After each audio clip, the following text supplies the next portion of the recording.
আসসালামু আলাইকুম। কথা হচ্ছে আজকে আমরা যে বিষয়টি নিয়ে আলোচনা করব সেটা হচ্ছে বাংলাদেশের আমরা একটা বিষয় খেয়াল করলে দেখা যাচ্ছে যে কিছুদিনের প্রায় ১০ থেকে ১৫ দিনের ভিতরে দেখা যাচ্ছে যে বাংলাদেশের আ প্রচুর হারে আপনার দেখা যাচ্ছে ধর্ষণ করে তারপর আপনার তাকে হত্যা করা হচ্ছে। এই বিষয়টি নিয়ে আসলে কিছু বলতে চাচ্ছিলাম না যে যেহেতু দেশের পরিস্থিতি খুবই খারাপ, উচিত কথা বলতে গেলে আমার অনেক সমস্যার সম্মুখীন হতে হয়। কিন্তু আসলে না বললে কিন্তু হচ্ছে না। দেখেন আমারও সে একজন বোন হতে পারে, আমারও একজন আশেপাশের বোন হতে পারে। ব্যাপারটা আমি মানে এদিক বিবেচনা করে আমাকে বলতে হচ্ছে যে আসলে হঠাৎ করে বাংলাদেশের এসব সমস্যাটা কেন দেখা দিতে লাগলো? আমাদের বাংলাদেশের প্রত্যেক মানুষের ভিতরে এসব সমস্যাগুলো কেন দিন, দিন দেখা দিতে লাগলো? যার কারণে আমাদের বাংলাদেশে বিশেষ করে ছোট বাচ্চাদের উপর বেশি কেন অ্যাটাক করা হচ্ছে বিষয়টা নিয়ে? যে প্রথমত তাকে কিশোরীর প্রলোভন দেখিয়ে তাকে নিয়ে যেয়ে তাকে ধর্ষণ করার পর তাকে দেখা যায় সে হত্যা করে দিচ্ছে। তো আসলে আমরা এই বিষয়গুলো নিয়ে আসলে কেন কথা বলছি ব্যাপারটা বুঝেন। যে আসলে আমি বলতে চাচ্ছি যে এখানে যে সে যে ব্যক্তিটা এখানে ধর্ষণ করছে একটা মেয়েকে, আ তাকে কি আপনি সত্যিকারের মানুষ বলবেন? হ্যাঁ, আপনি বলতে পারেন মানুষ। বাট আমি কিন্তু সত্যিকারের মানুষ হিসেবে দেখতে পারছি না। হয়তোবা হ্যাঁ, মানুষ কিন্তু আপনার সে মানুষ, সে গাঠনিক দিক থেকে মানুষ, কিন্তু সে মাইন্ডসেটের দিক থেকে সে কিন্তু প্রচুর চাইতে নিকৃষ্ট হিসেবে কিন্তু আমরা দেখতে পাচ্ছি। ওরকমভাবেই কিন্তু সে পরিচালিত বা নিয়ন্ত্রিত হচ্ছে। একটা আমরা আমরা প্রত্যেক মানুষের যারা আমরা দেখছি যে ধর্ষণ করছে তাদেরকে কিন্তু আমরা পশুর সাথে সমতুল্য করতে পারি। এটা এটার যুক্তি আছে যে আসলে একজন পশু না হলে কিন্তু একজন ছোট বাচ্চা, নির্মম বাচ্চা মাত্র ৫ থেকে ৭ বছর, ১০ বছর, ৮ বছর, ৭ বছরের এইসব বাচ্চাগুলো বিশেষ করে একটা মুসলিম কান্ট্রিতে, একটা স্বাধীন দেশে কোনো সময় যে ধর্ষণের শিকার হবে, এটা কিন্তু আমরা কোনো সময় ভাবতে পারিনি। আমাদের কল্পনার বাইরে। তো আসলে আমি বলতে চাইছি যে হঠাৎ করে আমাদের বাংলাদেশে এসব সমস্যাটা আসলে দেখার কারণটা কি? আমি এই বিষয়টা নিয়ে আলোচনা করার চেষ্টা করব। তো কথা হচ্ছে যে এসব বিষয় মানে হওয়ার কারণ বা এর মানে উদ্দেশ্যটা কি? এসব সম্পর্কিত আসলে কথা হবে। তো আসলে সাথেই থাকুন, হ্যাঁ? তো কথা হচ্ছে আমরা একটা বিষয় খেয়াল করলে দেখতে পাবো যে কিছুদিন আগে আপনার অ্যাপিস্টন ফাইল নামে একটা ফাইল পাবলিশড হয়েছিল কিনা, যেখানে কিনা বিশ্বের ইহুদিরা বা বিশ্বের খুব ধনকুব যারা রয়েছে তাদের জন্য একটা আ আপনার রিসোর্স করা ছিল, যে রিসোর্টে কিনা বিভিন্ন কান্ট্রি থেকে আপনার ছোট বাচ্চা ৮ থেকে ৯ বছর, ১০ বছর এর ভিতরে কিন্তু এরকম কোয়ালিটির বাচ্চাদেরকে সেখানে নিয়ে যেয়ে ধর্ষণ করা হতো বা বিভিন্ন তাদের নিয়ে আপনার মাস্তি করা হতো। আসলে এই জিনিসটা পাবলিশড হওয়ার পর থেকেই কিন্তু আমাদের বাংলাদেশের অ্যা এ এর এ আপনার আশঙ্কাটা বৃদ্ধি পেয়েছে। আমি ব্যাপারটা কেন বোঝাতে চাচ্ছি দেখেন যে আমাদের বাংলাদেশের মানুষও কিন্তু প্রত্যেকটা মানুষই কিন্তু আপনার তাদের মনের ইচ্ছা আছে, তাদের ভিতরে কিন্তু শয়তান রয়েছে। শয়তানের কিন্তু গুত হবে যে আসলে তারা এত রিচ পিপুল এরকম কাজে লিপ্ত হচ্ছে, না জানি এখানেই হয়তোবা পৃথিবীর সবটুকু সুখ এখানে লুকিয়ে আছে। তাহলে আমি এ এ পৃথিবীতে তো অনেক কাজই করলাম, এই কাজটা করতে বাকি কি? তো আমি এখানে বলতে চাইছি যে আসলে আমাদের আশেপাশে দেখছি যে আমাদের বাংলাদেশের বিশেষ করে দেখছি যে ২০ টা মিডিয়া রয়েছে। ২০ টা মিডিয়া দেখছি যে একটা যদি কোনো ঘটনা ঘটে, সে খারাপ ঘটনাটাকে ২০ টা মিডিয়া এমনভাবে পাবলিশ করছে বা এমনভাবে প্রেজেন্ট করছে মানুষের সামনে যে আসলে আপনি জানতেন না যে বিষয় এভাবে করতে হয়। আপনি দেখেন যে অ্যাপিস্টন ফাইল যেগুলো পাবলিশড করেছে, এর পূর্বে কিন্তু আপনি জানতেন না যে এইসব মানুষগুলা এইসব কাজে লিপ্ত ছিল।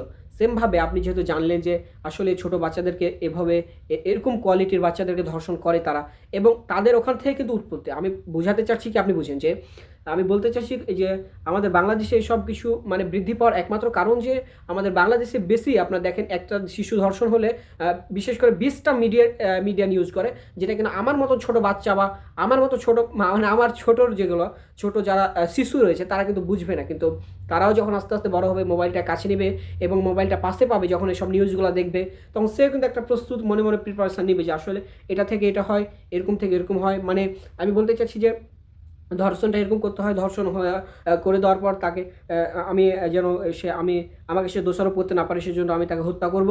এসব নিউজের মাধ্যমে কিন্তু একটা মানুষের মাইন্ডসেটে কিন্তু গেঁথে দেওয়া হচ্ছে। আর তারপরেও কিন্তু আরেকটা বিষয় যে বাংলাদেশের ২০ টা মিডিয়া আপনার মিনিমাম ২০ টা মিডিয়া কিন্তু আপনার এসব কিছু পাবলিশড করে। তো একটা দেশে যদি এত যদি আপনার নেগেটিভ নিউজ পাবলিশড হয় প্রতিদিন, আমি হিসাব করে দেখেছি প্রায় যে বাংলাদেশে ২০ টা মিডিয়া প্রায় ৮০ থেকে ৯০% বাংলাদেশের মিডিয়াগুলো সবচেয়েতে আপনার নেগেটিভ নিউজ তারা পাবলিশ করে। দেখা যাচ্ছে আনাচে-কানাচে ১০% দৈনিক মাত্র পজিটিভ আপনার নিউজ।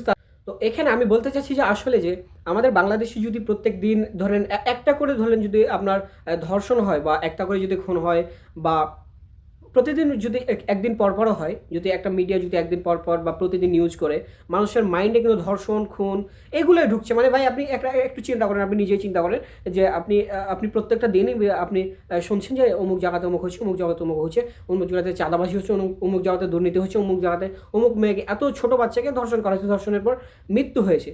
তো আসলে আমি একটা বিষয় আপনাকে, আমি এখন বর্তমান রয়েছি কাতারে।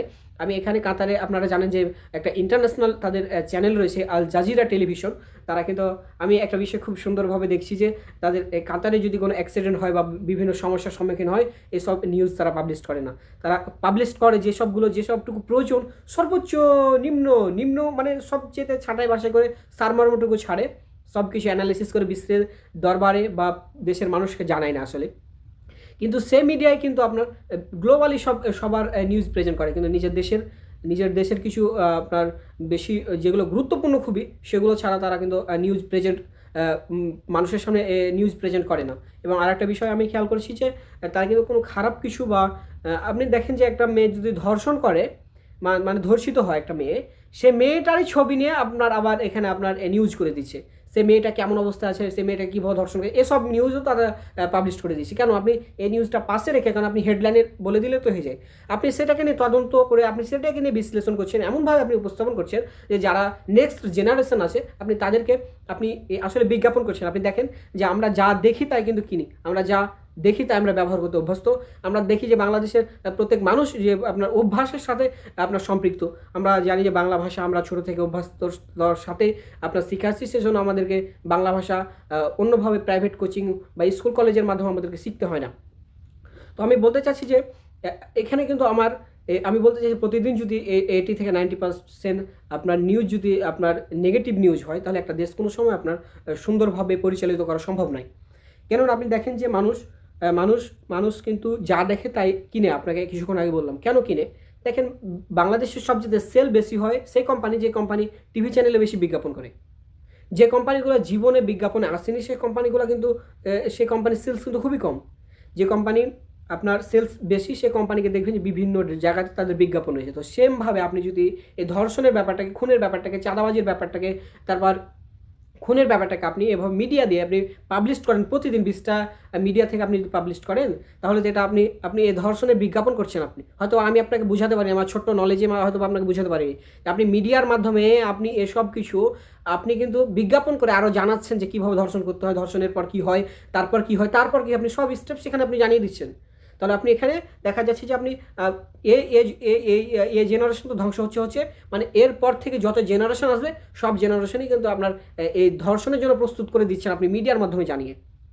তো আসলে যদি আমাদেরকে ভালো দেশ গড়তে হয়, আমাদেরকে খারাপ কিছুকে বর্জন করতে হবে, ভালো কিছু সমাজে পাবলিশ করতে হবে। এখন কথা হচ্ছে, ভাই আপনি এই কথা বলছেন, তো আমাদের বাংলাদেশে যদি কেউ ধর্ষণ হয় তাহলে কি এটা পাবলিশ করবে না, নিউজ করবে? হ্যাঁ, আপনাকে করবে। আপনি সর্বোচ্চ হেডলাইনে বলে দিতে পারেন যে অমুক জায়গাতে অমুক বয়সী এত বড় বাচ্চা আপনার ধর্ষণ হয়েছে। এটা নিয়ে একটা নিউজ হবে, তো 2টা নিউজ হবে, বা হালকা পাতলাভাবে নিউজ হবে, যেন মানে আমি বলতে চাই সর্বোচ্চ আপনার 30 সেকেন্ডের ভিতরে নিউজটা রেখে দেওয়ার চেষ্টা করতে হবে প্রত্যেক মিডিয়াকে। তো আমি কেন এই বিষয়টার উপর ফোকাস দিচ্ছি যে আসলে এটা না হলে হয় না। আমাদের দেখেন যে আসলে খারাপ কিছু প্রকাশ করে কিন্তু ভালো কিছু এক্সপেক্ট করা যায় না। তো আমি বলতে চাচ্ছি যে এই যে এই বিষয়টা নিয়ে আমি যেটা বলছি যে আমাদের কীভাবে তাহলে বিচার, দেখেন যে ধর্ষণ করছে তাকে কিন্তু সাথে আপনি ক্রস ফায়ার করেন, আপনার কোনো সমস্যা নেই, আপনি তাকে তখনই তাকে ক্রস ফায়ার করে দেন, তাহলে তো আপনার দেখবেন যে আশেপাশে উৎপত্তি হলো না, মানুষ জানলো না ধর্ষণ কী, ধর্ষণ কাকে বলে, কত প্রকার, কীভাবে ধর্ষণ করতে হয় মানুষ কিন্তু বুঝলো না। কিন্তু যে করলো সে কিন্তু সাথে সেটাও নিউজ হোক যে ধর্ষণ করার কারণে তার দেখা যাচ্ছে যে আপনার তাকে সাথে ক্রস ফায়ার করা হয়েছে। এভাবে যদি আমাদের আইন আসে তাহলে হয়তো বা আমাদের বাংলাদেশে বিশেষ করে নেক্সট যে জেনারেশনগুলো বা যে নেক্সট শিশুগুলো জন্মগ্রহণ করবে তারা হয়তো বা খুব সুন্দরভাবেই তারা বড় হতে পারবে, তারা হয়তো বা ধর্ষণের শিকার হবে না, তারা হয়তো বা খুনের শিকার হবে না। তো হয়তো বা আপনাদের এর ভিতরে অনেক কথা রয়ে গেছে, তারপরেও আমি বোঝানোর চেষ্টা করছি আমার অল্প জ্ঞানে।